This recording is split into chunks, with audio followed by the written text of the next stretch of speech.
Good evening and welcome.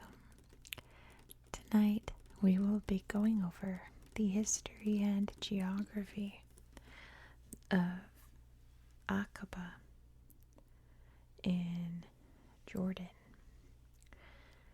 It's technically Aqaba in American English, but if you've seen the movie Lawrence of Arabia, this is a very important place in that not just the movie's timeline, but Jordan's timeline.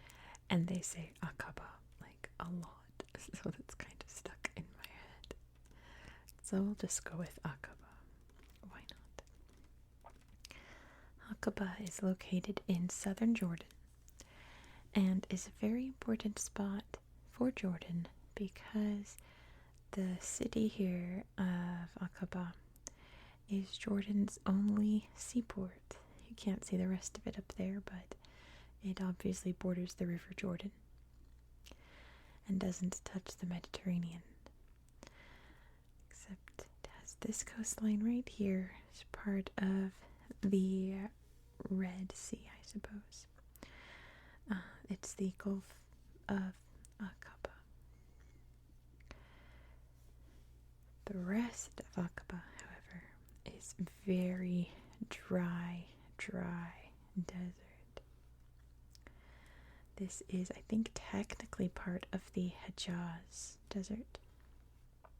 And you can see I tried to make some of the lines here, but you can see a lot of the somewhat straight lines on here. And I've said it once on my channel. I've said it a million times. Mother Nature does not make straight lines. So if you see a straight line like this on a map, that means it was man-made. And like 95% of the time, if a person has drawn a straight line across a map, that means there's nothing there. No rivers, no mountains, no towns, nothing to denote one place from the other. In this case, it's Saudi Arabia. There's nothing there. It is sand and rocks, but it's not quite the desolate landscape that you think like a desert would have, just like rolling sand dunes as far as the eye can see. This corner of the desert is quite special. Sorry if you can hear my cat moaning because he wants attention. This part of the desert is very, very unique to the world. This region right here is known as the Wadi Rum. And it's a very, very beautiful area. And in fact, it's a UNESCO World Heritage Site. So I gotta kind of shuffle my notes here to grab my tablet. 1 second to get this for you so we can read UNESCO's website about Wadi Rum. Here we go. Alright, Wadi Rum Protected Area. It says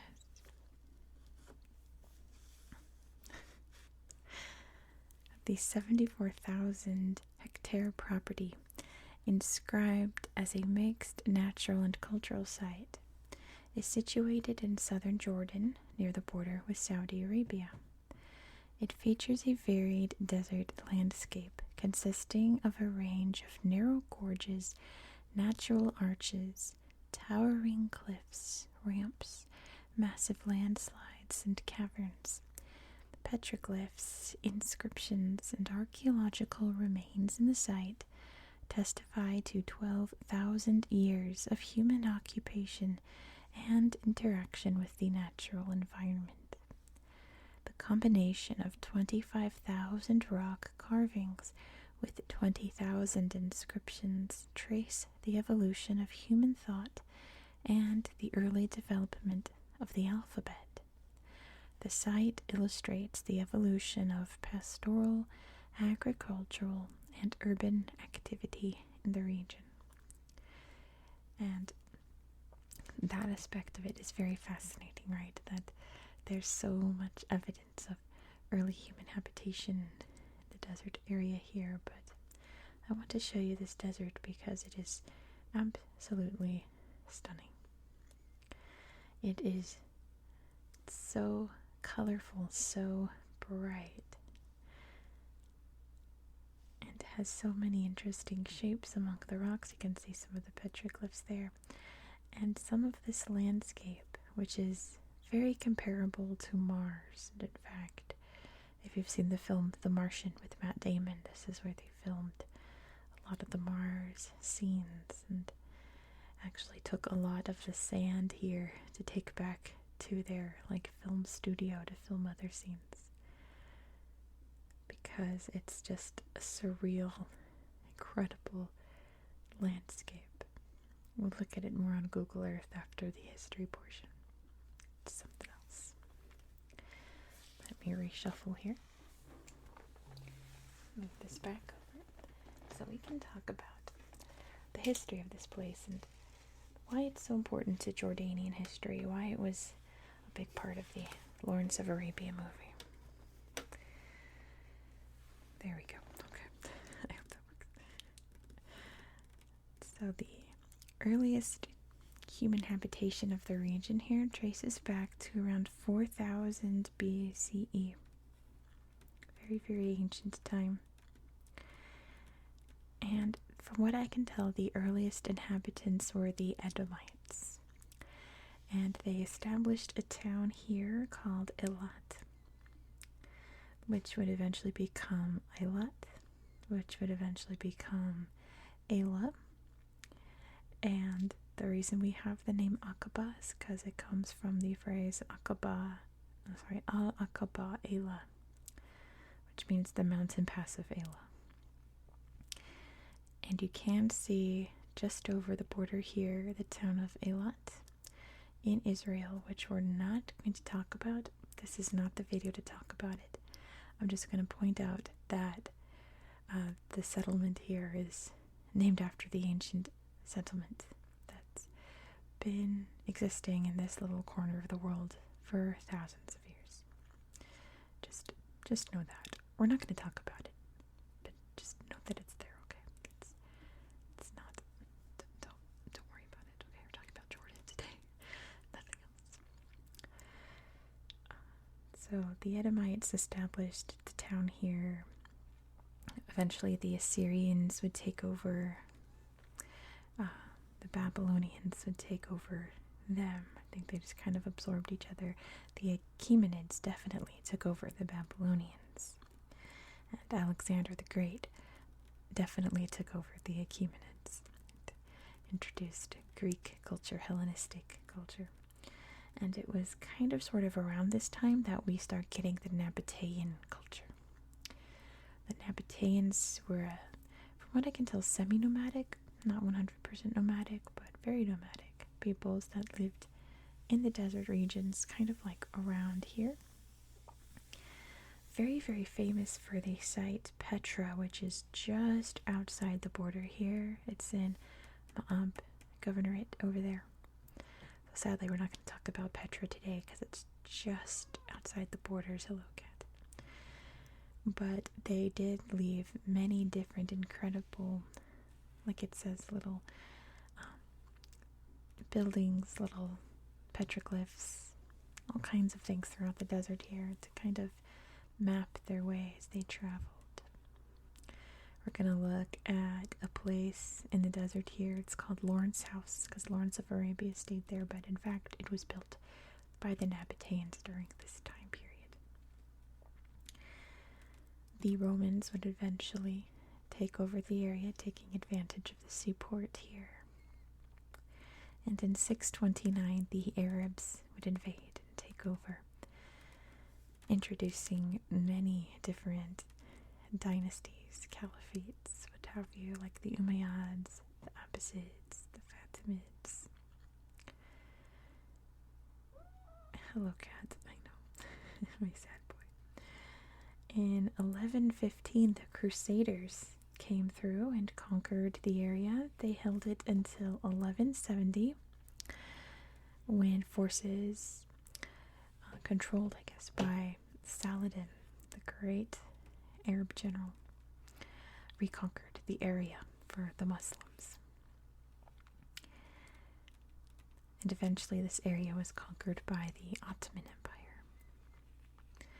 And it just remained kind of a little settlement, little backwater, not very important to the grand scheme of the Ottomans' plan for domination of this region of the world.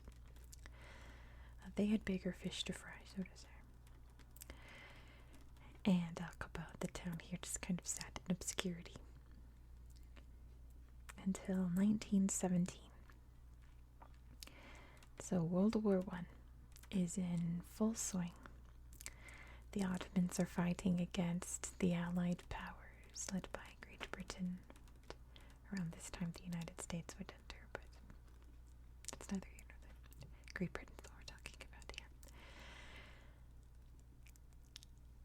here. A British, I guess, explorer, T.E. Lawrence, was assigned to this region here in the Hejaz, which was ruled by many, many different, tribes, little kingdoms, little groupings of various Arab leaders, all jostling for control. And he led the Battle of Aqaba. He wound up kind of going native and was adopted by the different tribes here, sort of uniting them in a way. Now, he was not, in a sense, the kind of white savior figure that came in and saved all of these Middle Eastern people. He was sort of the catalyst that united them all, in a sense. Just showing that even though Britain didn't have the support, a British person had their support, and it really united them. And they wanted to defeat the Ottoman Empire up here. So, what he did was something interesting in that he marched through the Nafud, which is the barren desert over here. Now, when I say there's nothing there, let me tell you, there's nothing in the Nafud. There's nothing. This is where you picture the sand as far as the eye can see. That's the Nafud. So in order to conquer this little Ottoman outpost here, instead of sailing up through the Gulf here, they went through the Nafud desert, risking their lives, where there's absolutely nothing, and extreme heat in the day and extreme cold at night, to attack from this direction. And on that battle on July 6th, 1917, they took the city and was a big catalyst for the revolution that took place that led to the Arab Revolt, which would eventually establish places like Saudi Arabia and Jordan. After World War I, the Kingdom of the Hejaz was established, and the British thought that was a little too much, I guess. And in 1925, they made the area a protectorate of Britain. France and Britain carved up a majority of the Middle East amongst themselves to rule over. And as you can imagine, the people here, after that huge revolt, after all those battles, weren't happy about having British overlords. It's the last thing they wanted. So, after lots of negotiations and talks, all these places were formed. And in this area, we have Transjordan, or along the Jordan, right? This area here, since it's a lot of nothing, and since Jordan really wanted a seaport, made a trade negotiation with Saudi Arabia in 1965, giving up certain lands to Saudi Arabia, so Saudi Arabia would give them this land. And that's kind of how it's been ever since. This area is very, very big on tourism. It's definitely the #1 industry in this part of Jordan is tourism. You have the beautiful Wadi Rum, lots and lots of tours of the Nabatean sites, especially Petra, function out of Aqaba. Not to mention you have the beaches and the really beautiful coastal area here. And then I've heard from many sources that this kind of corner of the Red Sea along the Sinai here, down here, and along the Sinai Peninsula is the best place in the world for scuba diving. I've seen it many times, and it's like the most beautiful, most convenient place for scuba diving. So lots and lots of scuba and snorkeling happens here in the waters and within the beautiful coral reefs here of the Gulf of Aqaba. So that's all I have for you for history. Let me grab my tablet and turn down the lights so we can look on Google Earth and see this beautiful, beautiful region. So it's very hard to see from above, but I promise you I have the governorate highlighted here.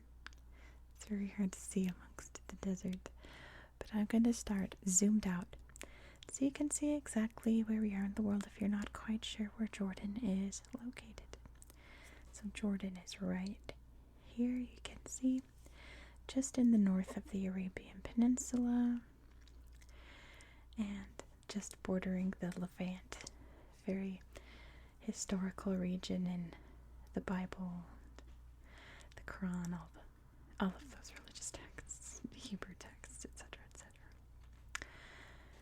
And we have, Turkey's up there, Egypt and Africa's down here, the Arabian Peninsula, Saudi Arabia, up there is Iraq. Jordan also borders, but we're not talking about that part of Jordan, we're talking about this part of Jordan, which I guess got unhighlighted. Don't know how that happened. Aqaba Governorate, please. There we go. There, it's much better. So, why don't we start with looking at the actual town of Aqaba. As you can see, it's a really beautiful little plant-shaped city. You can see the harbors and coastline, a little, I guess, a Corniche area, they call it in this part of the world. Look at that. The air-berfled flagpole. Look how tall. Oh, I forget. It's the, third largest flagpole in the world. Let's take a look at it. The air-berfled flagpole. Commemorating the battle and the spark that began the air-berfled. I forget. It's definitely top 5 largest flagpole in the world, but I cannot remember. It's really massive. Hello, cat. And just a really beautiful little seaside area, isn't it? From what I can tell from different tourist websites and things, it's a beautiful region. You get that great sea breeze with the desert heat. Makes it very dry, but very nice at the same time. Let's take a look at some of these little areas here in the water. Let's see. There we go. There's a big old tank out there in the water. How that tank got so far into the sea, I don't know. Maybe this used to be a coastline and the water swallowed it up. But there sure is a tank under there, isn't there? Let me see. There's a little site over here. Let me find it. Over. It was along the. Oh, and you can also see all the little resort areas as well. We got to be careful because the line dividing Israel from Jordan is very blunt. So I have to be careful not to wander into the other area there. along here that I saw. Watch it not pop up. Oh dear. It was along here somewhere, a scuba center. And now it's not appearing. Of course it's not. Maybe it wasn't there, but I'm sure it was. Maybe it's down here. It was down here somewhere. This little gorgeous park area here. And it was down here somewhere. Rats, it's not popping up. What's that? Diving center. We've got it. So, this place, this slideshow has some really pretty underwater shots. Look at that. You can see lots of coral, lots of wrecks, lots of fishies. And yeah, you could just have your little underwater scuba adventure, have your little Ariel moment or your Nemo moment, depending on who you were as a person, I guess. And swim and explore the clear, warm waters here, the coral reef and the Gulf of Aqaba. I'm sure you've seen Blue Whisper. She's one of my favorite channels, but she did a video visiting Egypt, and she was doing scuba on the other end of the Sinai Peninsula. But it was just as beautiful as this. You know, it's the same reefs and everything. You should check that video out, even though it's about Egypt, not Jordan, but that's okay. It's just, let me show you. She would be, my goodness, over here instead of over here. It's such a huge peninsula, right? There's the part of Lawrence of Arabia where he's in Aqaba and he has to go back to Cairo and he just walks across to find the Suez Canal. I can't imagine. Good movie, by the way. Very, very long. But if you want to learn more about Saudi and Jordanian history, you should check it out. So, I think that's all that I really wanted to show you in Aqaba, because what I really want to show you is the Wadi Rum. Now, I'm going too far. It's over here. Look at that color. Oh, it's beautiful. Now, there is a lot more up here that you saw, but there's no slideshows up here, sadly. I've combed over all of this trying to find little pictures. They're not terribly exciting, especially compared to down there. So I did try. But we're going to look at the Wadi Rum Desert. Let's find a slideshow. There's so many. Here's the sunset viewing point. Let's check that out. Wow. I'm sure that the bright, vivid colors of the sand become even more vivid and bright in the sunset during that golden hour, you know. Look at the coloring of the rocks there. And you get to chill out and watch the sunset. These really cool natural arches shaped by millions of years of hot wind and sand blowing against the rocks. Very, very neat. It's pretty. You think so too? But let's see. There's a lot more to see. Here's Lawrence's house, which you can't really tell from the slideshow. I don't think there's any good pictures of the actual structure. But this was a little corner that was inhabited by the Nabateans, who the Romans would grapple with for quite a while to try to control.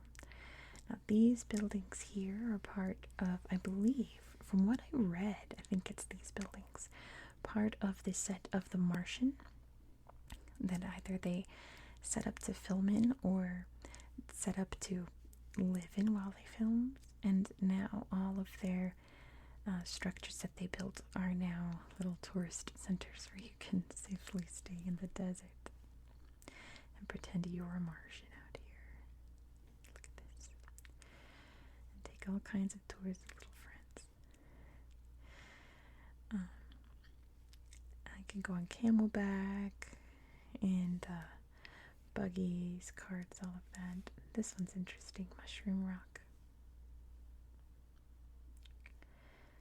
It looks like a mushroom. There's all kinds of odd-shaped rocks out here that you can go find. Some jewelry for sale over here. Let's see, there's the rock bridge. Rock bridge. So there's a lot of pins out here showing the incredible landmarks here. And I encourage you to check them out for yourself. Google Earth is free. It's definitely worth a download. You like this style of content and want to learn more about it. Look how pretty. What a nice shot. So I'm going to pick one more slideshow to show you, and I'm going to wrap up this video. And I think I'm going to do just the basic Wadi Rum desert pin here to end this video. Thank you so much for watching. If you enjoy this style of content, please consider subscribing, as this is an ongoing series on my channel. So we're going through every little corner of the world in alphabetical order.